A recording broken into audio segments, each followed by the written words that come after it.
Da-da-da-dum, da-da-da-dum, da-da-da-dum, da-da-da-dum, da-da-da-dum. Good evening, ladies and gentlemen, boys and girls, geeks and nerds and ambassadors and everywhere, and welcome back to the Ambassadorial Wing. Hope you all are having a wonderful Thursday evening, and we are back live here on the Ambassadorial Wing, where we talk streaming, we talk cinema, modern, retro, and ultra retro, and if it's geeky, if it's nerdy, and it's fun, this is the place where we discuss it. And to continue the Halloween festivities, to continue the Halloween reviews this week, bring you all a review on a pair of two of my personal favorite films, both by a director who has a very unique sense of humor. Let's say that much. Mr. Barry Sonnenfeld. And tonight we will, of course, be discussing Addams Family and Addams Family Values. And of course, if this is your first visit to the Ambassador Wing, welcome, welcome. Hope you enjoyed the stream. Hope you enjoyed the review. And be sure to smash that like button. Share this out with all your friends who love good comedy, particularly comedy from the 1990s. And of course, if you want to join the stream this evening, if you want to join the discussion, do the Snap. I promise that'll be the last time I do it. Maybe. And hit the link in the chat. Join me this evening and let's talk all things Addams. And you might be wondering, why in the world, Ambassador, did you pick the Addams Family movies? Well, growing up as a kid, I remember watching the old black and white TV series of the Addams Family, and it left a very pronounced impression upon me. And it had a wonderful cast. I mean, you had John Aston as, of course, the head of the Adams clan, Gomez. You had Morticia Adams. You had Lurch. You had Granny Adams. You had, of course, Fester, Uncle Fester Adams. You had Wednesday and Pugsley. You had Thing. And you had the occasional visit from a very hairy member of the Adams clan, Cousin It. And I do recall rather memorably when these films were announced. I was actually in junior high at the time. 1991 to 1993 was my junior high or middle school years.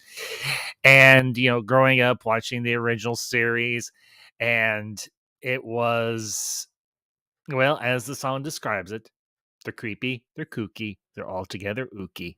They're the Addams Family. And I was like, this family is so bizarre and so strange. And the gentleman who created the original cartoon that the TV show, and of course the movies, is based on, Charles Addams, with the exact same spelling. 2 D's, not one. The extra D is for demented, which this family kind of is. But it left an impression upon me. I imagine it did for a lot of people, regardless of your age, because this, everybody says, Ambassador, Monsters of the Addams Family. I'm like, Addams Family, of course. I mean, the Munsters, the Munsters are okay. I mean, you got Herman Munster, you got Grandpa Munster. I think the wife's name was Lily Munster. You had the son who was a werewolf. And the Munsters were okay. I mean, I liked the Munsters more or less, but for me, the Addams Family, it was the theme song. It was the opening credits to the show. That was what really, and of course, the stories, the rather bizarre, oftentimes goofy and silly stories that took place in the TV series. Now, granted, it wasn't a terribly long TV show or anything. It didn't run for very long. I think it ran for maybe a total of 3 seasons. But There was a bit of a revival in the late '80s going into the '90s of the Addams Family. There was a cartoon that was produced, right, I think right around the time that the movies came out. And of course, you had the movies directed by Barry Sonnenfeld. And we've talked about his movies before on here on the channel, in particular the Men in Black films, Men in Black 1 and Men in Black 2. I believe he directed Men in Black 3 as well. But, and I will say, I do love Barry Sonnenfeld's sense of humor. He has a very distinct sense of humor. And in particular with these movies, you see that very peculiar sense of humor on display. And of course, you have a wonderful cast for both of these films. Now, some people may say, well, the two films are a bit repetitive. Yes and no. The thing you have to realize about the Addams Family movies, these in particular, now I know there have been other movies done throughout the years, some live action, some animated and everything. I know just a few years ago they did an animated Addams Family movie, and they actually did a sequel to it. And I think that's what's wonderful about this group of characters. You can tell so many different oddball and strange stories with them, and they never seem stale. They never seem boring. And when like I said, you have a wonderful cast. Now, I'm not going to say I know the work of every single actor or actress that worked in these two films. I don't, because all of these actors and actresses have worked on the big scene, the big screen, the small screen, on TV, on the stage. They've always constantly worked. And of course, you have, quite honestly, I think a wonderful performance from the late Raul Julia as Gomez Addams in these films. And you can tell that he did try to embody at least a little bit of the original performance by John Astin, who portrayed the first live action Gomez Addams. And of course, everybody knows the other part that Raul Julia is very well known for. Another, I will say, campy film from the '90s, and of course, was him as M. Bison in the live action Street Fighter movie starring Jean Claude Van Damme. And that classic meme, of course. And of course, you have Angelica Houston as Morticia Addams. You've got Christopher Lloyd, Dr. Emmett Brown, also Judge Dredd. No, not Judge Dredd. Judge Doom from Who Framed Roger Rabbit, and so many other parts. I mean, Christopher Lloyd. I mean, the Klingon commander from Star Trek 3, The Search for Spock. I mean, Christopher Lloyd himself, he's had a long career, and I will say this, he was a wonderful Fester Addams in these two films. Now, the first film, of course, does center very centrally around the character of Fester Addams, but before I move on or anything, I do want to talk a little bit more about the cast. You, of course, have a very young Christina Ricci as Wednesday Addams, and this young lady, she was so deadpan and so serious, and you almost got the sense that she really meant it when she talked about why don't you kill people, and particular when she goes to the Addams Family Halloween party at the end of the first movie, and the uh the wife to cousin It says, well, sweetie, what are you, where is your costume? And Wednesday says, I'm a homicidal maniac. They look like everybody. They look like everybody else. Christina Ricci as Wednesday Addams, I think, was one of her strongest performances as a child actress. And the young actor who played Pugsley Addams, actually, we've got the IMDb's up for both movies here, and I was prepared tonight. Unlike last night, I am prepared tonight. Come on, where are you? Where's the pesky? There it is. Jimmy Workman. Jimmy Workman as Pugsley Addams. Of course, you have a character. You have an actor who appears on screen, but it isn't all of him, and that was, of course, Christopher Hart as Thing, the Addams Family valet, the Hand. And of course, you have Carl Strucken as Lurch, who is in both films, who never says a single word. And for you Star Trek fans, you Trekkies out there, fun little fact about Carl Stricken. If I say your name wrong, I do apologize. He actually made an appearance on several occasions in Star Trek Next Generation as Lwaxana Troi, Deanna Troi's mother's valet, Mr. Home. And he looked just as pale and just as tall and just as creepy in Star Trek TNG as he does in this movie. And the thing is, in both parts, he never says a word, but he emotes very well. He is. I will say this. For me, the cinematic Lurch is just as good as the small screen Lurch, although the small screen Lurch does speak. And I used to be able to do a really good Lurch Addams, or anything from the TV show. Let's see if I can do it here.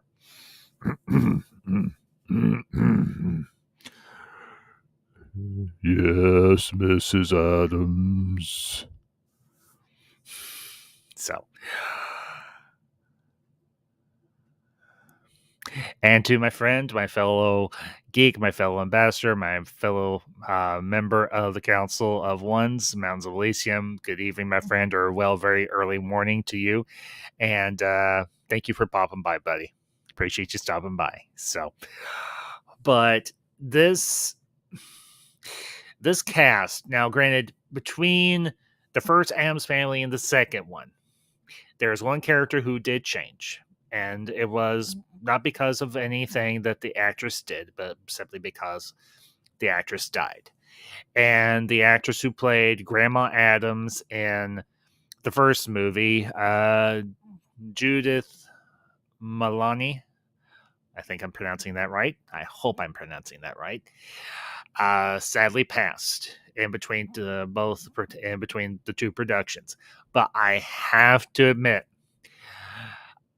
the actress that they got to replace Grandma Addams was equally as charming and funny and demented as her counterpart. And that is, of course, the great actress Carol Kane, who, for those of you who are fans of another cult classic from the 1980s, she played the ghost of Christmas Past in Scrooged, another personal favorite of mine. But this cast, who came back for both films, two very successful films. Now, granted, they didn't do a third one, and I was happy with that. I was like, 2 movies is good, 2 movies is plenty. You don't want to wear out your welcome, particularly with the Addams Family, because you can do a lot, but you can only do so much. Now, of course, have to bring up one other character, and that is, of course, Cousin It. Charming, delightful Cousin It, who we all know, who we all love, who we all wanted to be, because, well, he was essentially just a big ball of hair.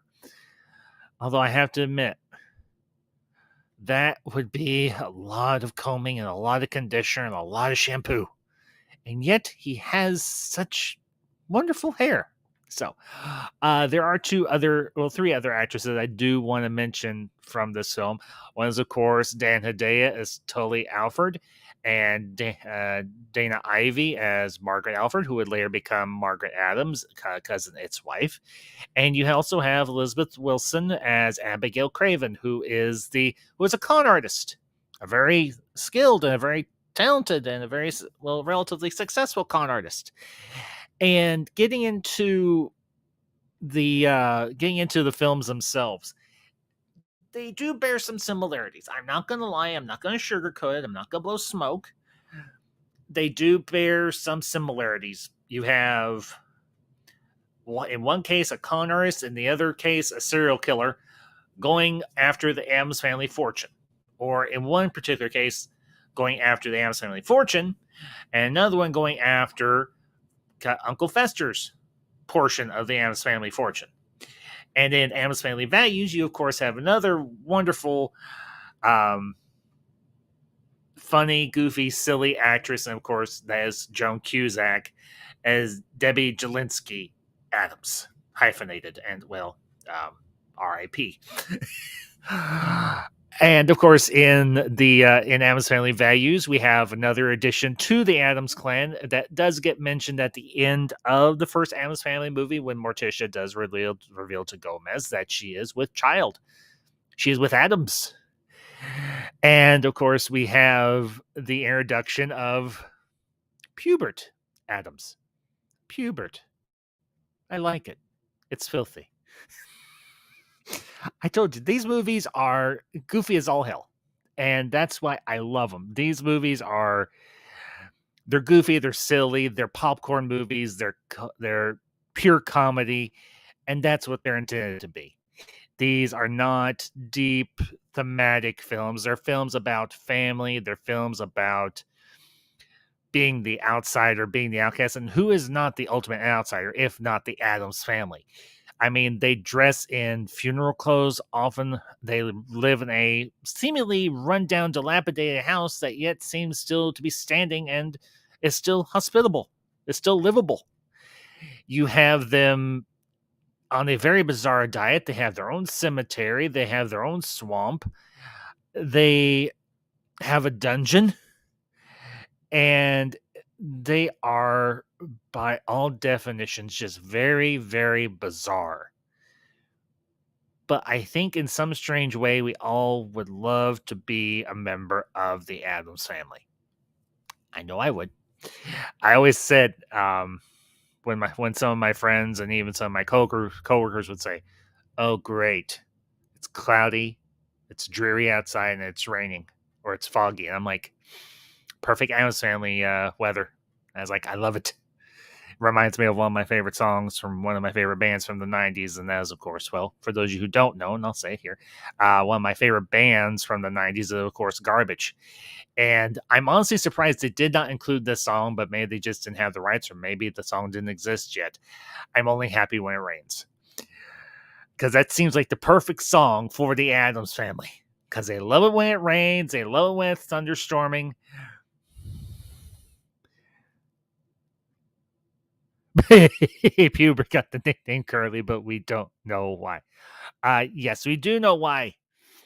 Because he got kinky, curly, blonde hair after his cousin and his two siblings moved out of the house. And he was like, I don't like this. Therefore, I'm going to be happy and cheery and have dimples. Dimples! No self respecting Addams has dimples. See? I don't have dimples. I guess I'd make a good Addams. But the premise behind these two movies is rather simple, but that's the charm of them. It's the family trying to keep themselves together. And in one movie, the first movie in particular, the idea that Fester gets lost and separated from the family while he's in the Bermuda Triangle, that he actually does get um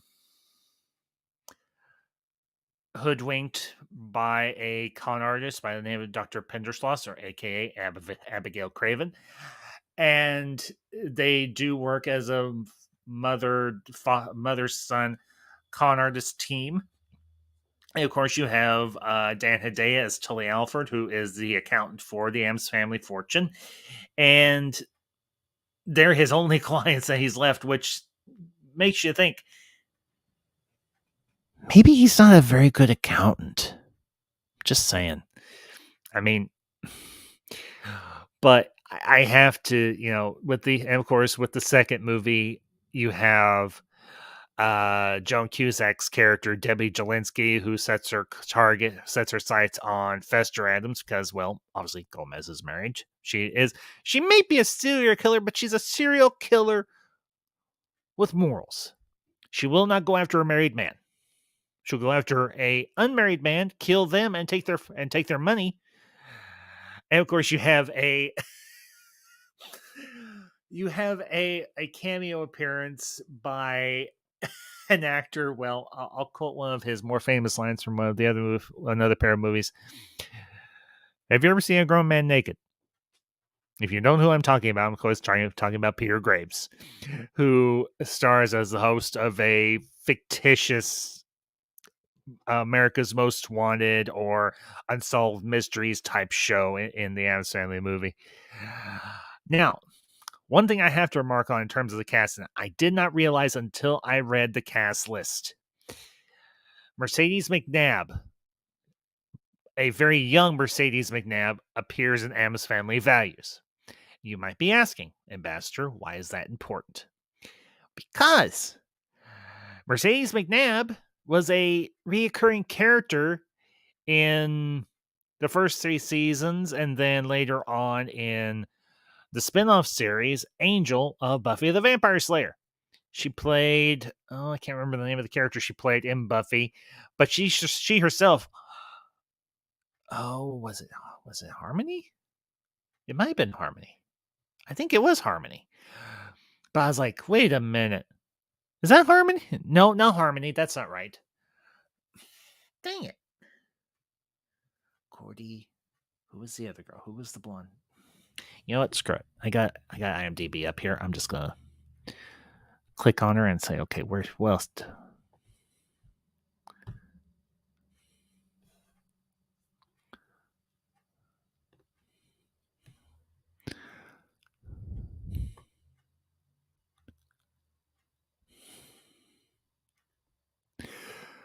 Okay, not what I wanted, but okay, back up.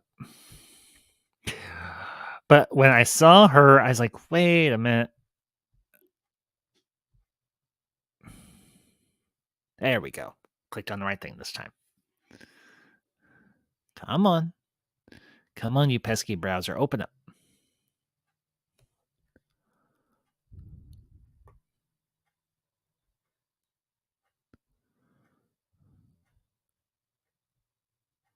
Where are you? Oh, okay, I was right. It was Harmony. Harmony Kindle. Okay, my bad. I had it right. But you also have another pair of great actor/actress in Addams Family Values, and that is, of course, Peter McNichol as Gary Granger and Christina Baranski as Becky Martin Granger. And for those of you who may not recognize the name Peter McNichol, he played the oddball museum curator in Ghostbusters 2. And of course, Christina Baranski, she's been in a bunch of stuff. She can sing, she can dance, she can obviously act, and she's the characters that Peter McNichol and Christina Baranski portray in this movie are very, very bizarre. They are overly perky. And I have to say it, I don't particularly like people who are overly perky because they seem fake. And I am going to find this clip because Wednesday delivers, I think, one of the most epic burns to a wannabe screenwriter/director and that's of course Peter McNichol's character as Gary Granger. And okay, I'm going to have to look this up. Okay, hang on. Let me go to Wednesday. And you gotta wonder what day of the week was she born on? Oh, must have been Wednesday. All right.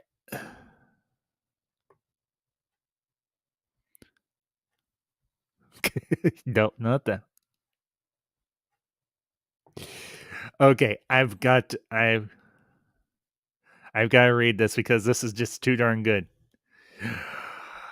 And this is during the big Thanksgiving pageant that takes place at summer camp. Wednesday. Wait. What? We cannot break bread with you. Becky, what's going on? Becky. Wednesday. You have taken the land which is rightfully ours. Years from now, my people will be forced to live in mobile homes on reservations. You people will wear cardigans and drink highballs. We will sell our bracelets by the side of the road. You will play golf and enjoy hot hors d'oeuvres. My people will have pain and degradation. Your people will have stick shifts. The gods of my tribe have spoken. They have said, do not trust the pilgrims, especially Sarah Miller. Gary, she's changing the words. And for all these reasons, I have decided to scalp you and burn your village to the ground. I love, I absolutely love that monologue by Wednesday. It is just, it's so Addams. It's it's perfect, and and Christina Ricci's delivery is so deadpan. It's perfect. All right, there's another one.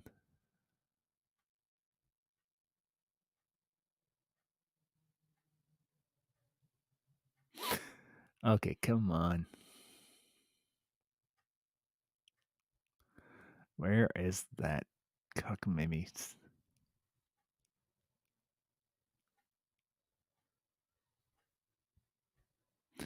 Come on, where is it?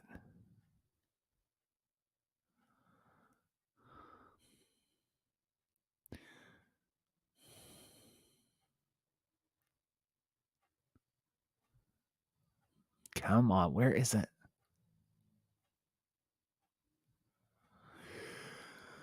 Okay. Heck with it. I can't find it. It's not important. Essentially, Wednesday tells Gary that he can't write, that he has no sense of structure, he has no sense of um the Aristotelian unities when it comes to telling good stories, and just completely burns his ass.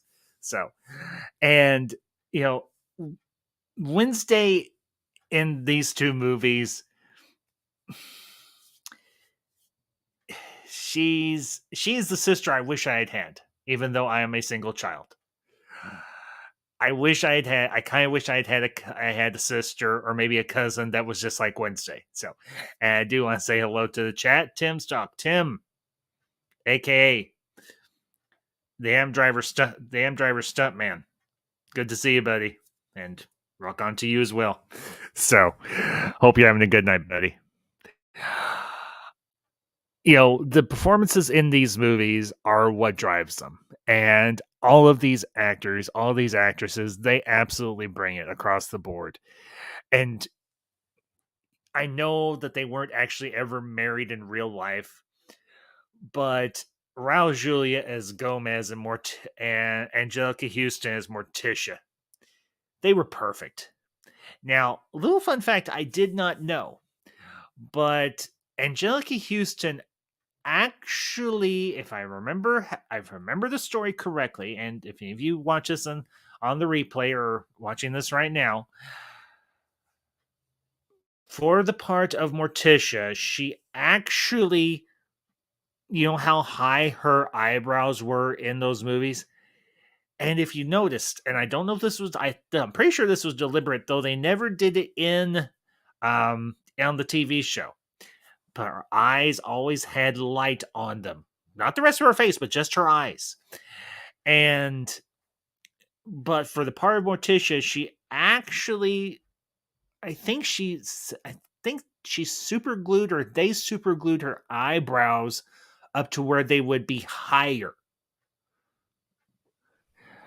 It was something along those lines, but she did something to her eyebrows. I think they used super glue or something. But I was like, dang, that's dedication to your role.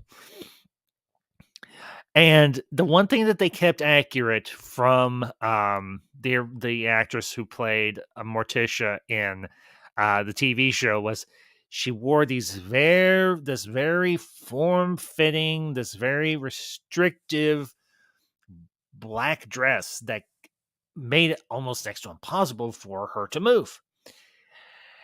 And Angelica Houston wore the same dress, and she was I can imagine that dress wasn't comfortable, and she looked like she was practically poured into it. It was so form fitting. I imagine for some people that was rather appealing. Hey, what can I say? Back in the day, Angelica Houston was kind of attractive. I'm not gonna lie. 1990s Ambassador was just like every other preteen or teenage boy. You saw Morticia Addams in that black dress with that long black hair and those ruby red lips, and you're like, I'd like to be an Addams. Although that would seem kind of odd, because I think even the Addams wouldn't approve of those sort of relationships. So I retract my statement. I wouldn't want to be an Addams because I wouldn't want to have those type of feelings about a relative. But if Gomez was dead and she was on the look for a new husband or a lover, yeah, yeah, I'd go after Morticia, but only if she was single. But of course, you have Christopher Lloyd as Uncle Fester, and the thing I love about Christopher Lloyd's performance as Fester in both the movies, for those of you who remember Uncle Fester from the TV show, and he was honestly one of the really iconic characters. Although every character from that TV show was iconic, but Uncle Fester was one of the more well known characters from the show because he had the bald head, he wore the big black robe that went all the way down, and he could do the trick with the light bulb. You stick it in his mouth and it lights up. And what they do with the first movie is they make it where Fester doesn't realize he's Fester. He thinks he's Gordon. Annabelle Craven's son. And throughout the course of the movie, Gordon is trying to get into the family vault. Gomez takes him to the family vault, but he can't remember which dang handle to pull to get to the vault. And you have this really goofball sequence where Gomez and Fester are going down this spinny slide, and they get into the bowels of the Addams family mansion, and Gomez is in a Italian gondola, and he's singing to Fester in Italian, and they finally get to the vault, and it is absolutely goofy, is absolutely crazy. It is just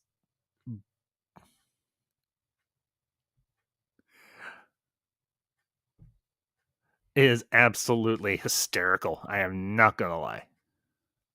So it's and you can really tell as the movie goes along that Gordon finally realizes, I'm not Gordon, I am Fester.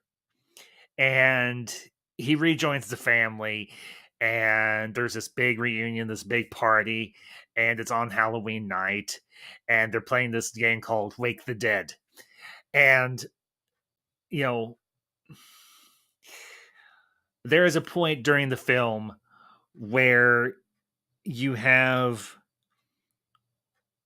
the con artist's mother and Tully Alfred, played by Dan Hedaya, hoodwink the family out of their home so that they can go searching for the fortune. And it's by sheer dumb luck that they find out that Fester is actually the elder of the two, and he actually has rights to all the fortune. But he doesn't want the fortune. He just wants to be with his family because he's never had a family who loves him. And Wednesday accepts him, Pugsley accepts him, and the school. The kid. Another one of my favorite scenes. Wednesday and Pugsley are rehearsing for the school talent show where they're reenacting a scene from a Shakespearean play, and I think it's actually Hamlet. I'm not entirely sure, but I think that's the play that they're going to, and I think it's actually the duel at the end between Hamlet and Ophelia's brother, Laertes. That's it. And he's like, no, no, no, no, no, this is all wrong. He's like, I'm going to show you how to do this right. And he rigs up some stuff where they can lop off hands and they'll have blood spurting out, and they'll have a prosthetic where they can nick each other on the neck and they have blood spurting out from there. And throughout the entire talent show, everybody else is applauding and clapping and oh so proud, and the Adamses are just like, what the hell is this? Like, seriously, what the hell is this? And to me, it's absolutely just, it's just so Adams. It's how the family acts. And because they're like just dumbstruck by anything that's bright or cheery or perky or happy or cheerful. And you really get that as a real feel for that, a real taste for that when Debbie, played by Joan Cusack in the second film, tells them Wednesday and Pugsley are just wanting to go to Camp Chippewa. It's a summer camp, and they don't want to break your hearts, but they want to go. They're too afraid to tell you, and they go to the camp, and Gomez is like, that smell, fresh air, sunshine, the smell of pine. And he looks down at Pugsley and he's like, he pulls a cigar out of his jacket pocket, he hands it to Pugsley, and he lights it for him. And he's like, here, this is better than what you're smelling right now. Now, obviously, I doubt that the young actor who was playing Pugsley, Jimmy Workman, was actually smoking that cigar, but it's, again, it's just so Adams. It's bizarre. It's weird. It's strange, but it's them. It's how that family functions. They are the antithesis to anything normal, and I think that's why I think deep down, all of us would want to be a part of a family like that or be a part of the Addams family because they are bizarre. They are strange. They're abnormal, but they're, not, everything's kind of veiled. It's not um out there that they actually are necessarily a bad family, that they are necessarily bad people. They just seem very askew. They seem very peculiar. And what I like about the difference between the TV Adams and this particular version, this movie adaptation of the Adams family, is Barry Sonnenfeld took that oddity and peculiarity and abnormality and cranked it up to 11, but didn't say that they necessarily killed people or that they themselves were bad people intentionally. That everything that they did was accidental, because when Debbie first comes to the house and meets Morticia and Gomez, and she's like, calls Gomez, "You lady killer," and he's like, acquitted. Like, there wasn't enough evidence, or he didn't actually, or he was mistakenly charged. And of course, in the first movie, they, this is an Addams family like we're not accustomed to seeing, like we were accustomed to seeing in the TV show, or even reading in the cartoons, because I believe it was, if I remember correctly, it was a newspaper comic strip, and it was a very very funny, and it kind of the TV show and the movies captured um that skewedness that the family exhibits and really personifies. And it's, as a kid, as a kid of the 90s, these movies have stuck with me. And I think they've stuck with a lot of us because, well, speaking for myself anyway, growing up watching the TV show, I had an appreciation for this family. I even, on a couple of occasions, dressed up as Gomez Addams for Halloween. A lot of my friends would have been like, "So, Ambassador, who are you dressing up as for Halloween?" I was like, "Gomez Addams," and they're like, "Gomez?" They're like, I'm like, yeah, Gomez. Why him? I'm like, why not? They're like, but you're so tall. And well, yeah, I am tall. I'm 6'4". They've been like, why not be Lurch? I'm like, mm, I never really thought about it. I was like, I'd probably make a good Lurch too, but Lurch rarely ever spoke, whereas Gomez always spoke.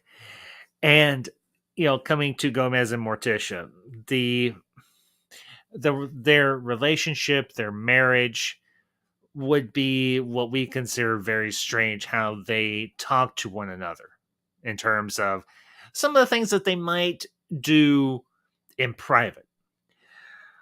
But I've never seen, at least, this. I know obviously this is overly dramatized, but Gomez's love and affection and adoration for Morticia, not to get too sappy here, though my father and mother never behaved this way, how Gomez treats Morticia and how Morticia treats him, and the love that they clearly have for one another, is what my mom and dad had. And I will say, though I don't act as exuberantly as Gomez does, is the love I have for Mam Ambassador. She is my Morticia. Though she cannot wear the dresses that Morticia wears, but that's not the important thing. But the love that Gomez and Morticia have for one another, and the love they have for their family. They act, like I said, they act very bizarrely. They act very out of character for what the atypical family would act like. But you can tell that there is love in that family. There's devotion in that family. There is a bond in that family that I think a lot of us would love to have in our own. Now, I can say, and this is not me rubbing it in, I did have that type of relationship. I did have that type of love in my family. And that's why I appreciate these movies as much as I do. They are anything but normal. But when you're in love and when you love your family, it can make you act rather abnormal. And you want to talk about abnormal. When Debbie comes on to Fester and Fester's like, he just goes completely off. When Fester does anything, he dials it up to 11. He goes the full mile. He doesn't know how to stop. And he just absolutely puts himself out there for Debbie. And you feel bad for him because he's the one putting all the effort into the relationship and the marriage, whereas Debbie is just trying to kill him so she can get his money and leave him. And your heart breaks for Fester because he wants what his brother has. He wants what Gomez has. He's not necessarily jealous or envious of him, at least not in a malicious way. I mean, he might be envious, but it's not to the point where he's mad or angry or resentful of what his brother Gomez and Morticia have as a husband and wife. It's more so to the point he's like, I want what my brother has because I see how happy it makes him. And I think that's true of a lot of us. It's the relationship that Gomez and Morticia has, despite all of the peculiarities within it, is the type of relationship that we all want to have in our own lives. And, yes, Wednesday and Pugsley are always trying to kill each other, and Wednesday's got him strapped into an electric chair, and she's like, we're gonna play a game. And Pugsley goes, what's the name of the game? It's called Is There a God? Well, yes, there is. But it's to me, talking to Mother Ambassador and talking to my late uncle, her brother.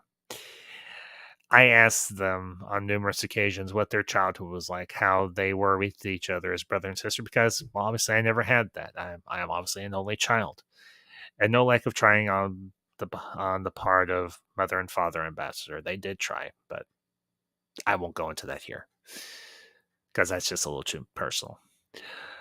But I asked them, I asked Mother Ambassador because we've watched these movies numerous times, and I asked her, I was like, did you and your brother did y'all did y'all do stuff like this to each other? She's like, not to this extreme, but yeah. She's like, we would tie each other to trees, we would throw mud pies at each other, we would tackle each other in the living room or out in the yard or whatever. She's like, yeah, all brothers and sisters act this way. But she's like, you pick on one of us, you're gonna have to deal with both of us. And basically that meant if somebody else tried to bully the other one, then the bully had to take both of them on. And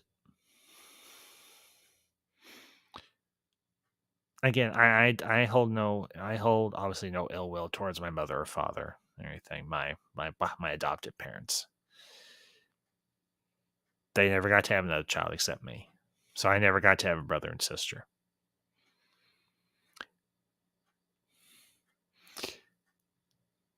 And I try not to talk to Mother Baxter about her brother being gone now because it is hard on her. It's been hard on me. For those of you who may not know, my uncle, um, my mom's brother, passed away back in April, and it's been a hard several months. And I'm sorry, I don't mean to drag this down.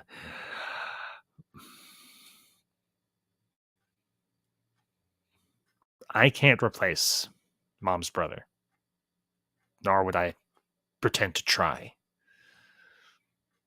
But I told mom once after her brother passed, I was like, I'm your son, not your brother. But I will tell you this. Anybody messes with you, they're gonna have to tangle with me. And they tangle with me, they will regret it.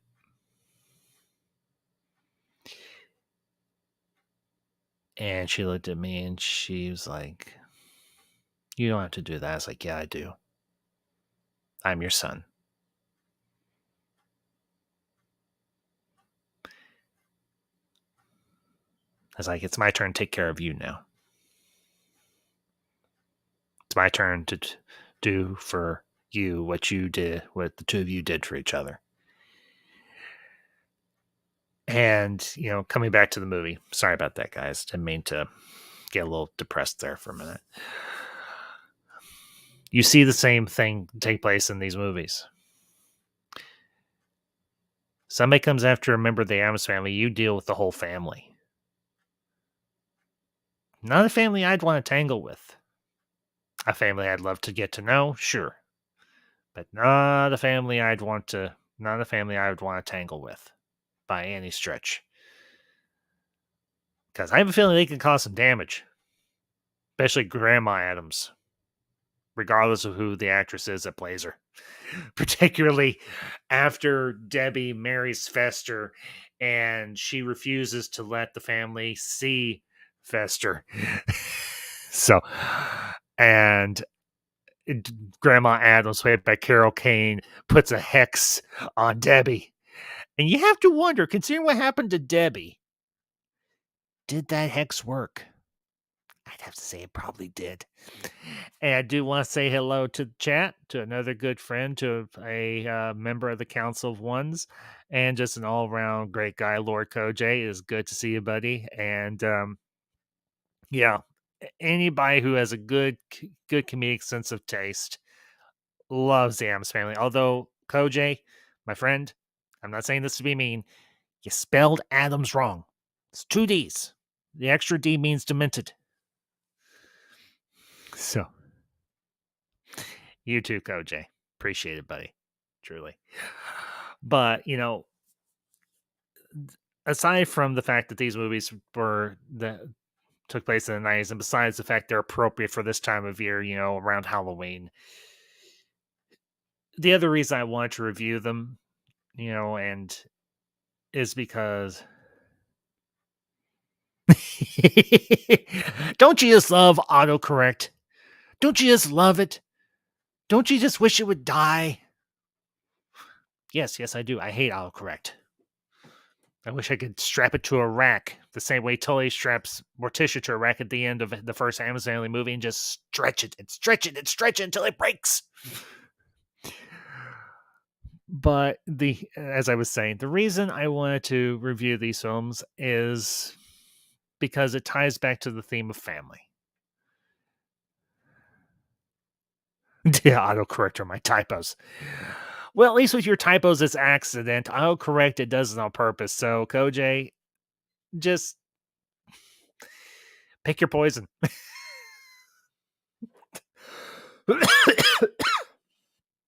But, as I was saying, the reason I wanted to review these movies is aside from what I just mentioned, is because it very strongly leans on the concept of family and how important family is to the individual. Because there is an old saying, and there's truth in it. You can pick your friends, you can pick where you work, but you don't necessarily pick your family. You're born into it. In most instances, that's right. In some instances, like mine, the family does pick you. And for the little while that he was alive, I had a mom and a dad who picked me and who loved me unconditionally and who loved each other unconditionally. I had a grandmother, not exactly like Grandmother Addams, but she was unique. I had a very oddball uncle, actually a couple, both now gone into the great beyond, gone on to be with the Lord. And I didn't have a brother or a sister, at least not biologically or by adoption, either way.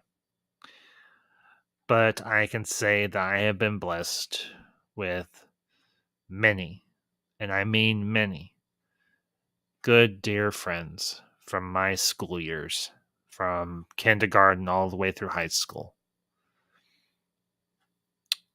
who I gladly call brother or sister, because the bonds we have go deep. And if you tangle with one of us, you tangle with all of us. And that's also one of the foundations of this channel, is first and foremost about family. About the family that has been built here over the last, almost 3 years. And the people I have met, which are in the vast majority, have been good, decent, upstanding, honest people who I have come to call friend, in some cases brother, and in some cases sister. And for as long as this channel is around, for as long as I'm able to do this, the bonds of this family will not ever break. And regardless of anything else I do in my life, if the family I've built here endures, then I will count myself very, very blessed. But one final remark about the Addams Family movies in particular. If you have not revisited these films in a while, I encourage you to do so. They're funny. They're bizarre but in a very satirical and comedic way. They do to an interesting degree explore the dynamics of what makes a family. And honestly, they're just plain fun. And that's why I love them. And why I think a lot of people love them. So, but I think we're going to go ahead and wrap up for the evening, but at least wrap up the review. Um, I do want to discuss a couple of things with you all before I do close out for the evening. In terms of the channel coming up, um, nothing bad, obviously. I do want to let y'all know, me and the Council of Ones, we will be back next week with another double feature or double review for Crusade. And we are going to be wrapping up Crusade here in the next couple of weeks. And then we will be doing a final council stream or anything because we will have reached the end of the Babylon 5, the main series, and the one spin-off series, which is obviously Crusade. And me and the council are going to be discussing what we're going to be doing going forward and anything because we have reached the end of the road when it comes to Babylon 5. And we have a few ideas in mind, a few projects or anything that we are discussing about doing. Going to be bringing some other people on board for that project and everything. But want to hammer down the details of all that before making a formal announcement. Also, I will be doing a series review for episodes 7 through 12 of Andor. For those who might wonder, why have I not been doing the weekly reviews like I have been in the past? The reason is, and this is just my own personal perspective on this, we're only getting a chunk of the story at a time. And while I understand that the channels do weekly reviews of these streaming series like Andor, like House of the Dragon, like Rings of Power, which I will not touch with a 10-foot pole, but that's beside the point. I find that the discussions are more enriching and more in-depth and fun when you have all the pieces in front of you rather than just doing a piecemeal one episode at a time, week after week after week. So for the remainder of Andor, that review will be coming in the near future once Andor does wrap up. I am going to do a review for the animated series Tales of the Jedi. I did watch a couple episodes of that last night, and I watched the episode Life and Death and Justice.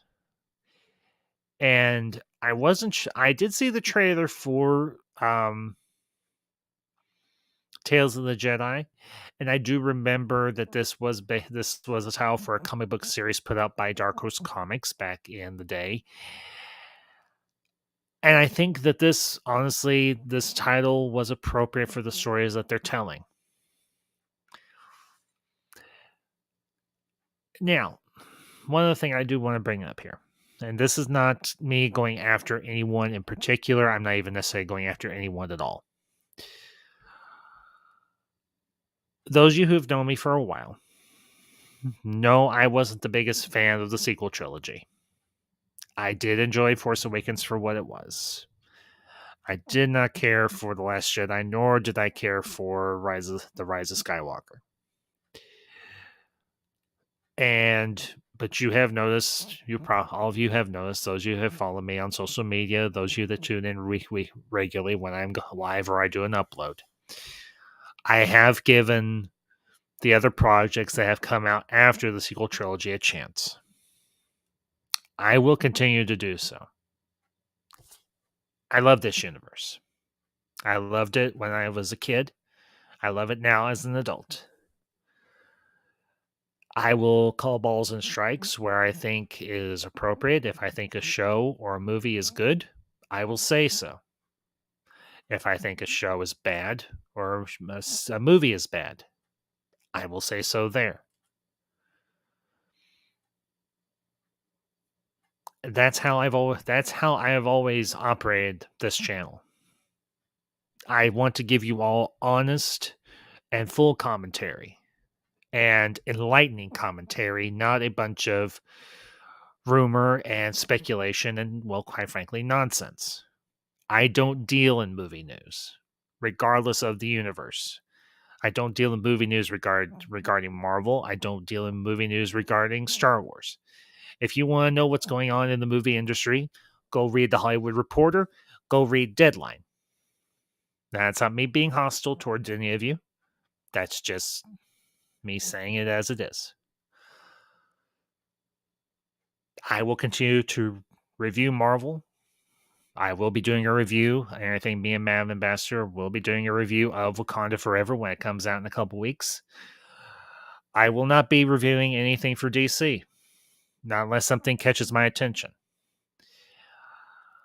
I honestly have no particular interest in Henry Cavill returning as Superman. And it's not so much that I have a vendetta or a beef with Henry Cavill as Superman. He was okay for what he was. But I say this, and again, this is not me taking shots at anyone in particular, not me naming names or anything like that. I have been kind of burnt. Well, let me put it more specifically. I'm burnt out on DC. And that's primarily due to a large sector of the fan base who, quite frankly, are rather negative, rather hostile at times, and are extremely, at times, biased, and biased to the point of being blinded by their bias. So I won't be reviewing DC, okay, unless it's something that really interests me. I will stick to where I'm happy. I will stick to what entertains me. And that, of course, is Marvel and Star Wars. And anything else across the board. But the way I'm going to be structuring my reviews are as they are right now. I will do, depending on the length of a series, I will do several episodes at a time rather than doing it week by week. This is like I said, this is my own personal preference. I think it gives the best conversation, it gives the best commentary, it gives the best possible review because you're dealing with several parts of a story rather than just one piece at a time. So, and yes, I will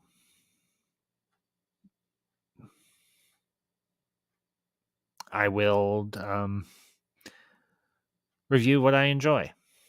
I'm not going to sit here and pretend to enjoy something just so I can review it so I can get a few views and a few clicks.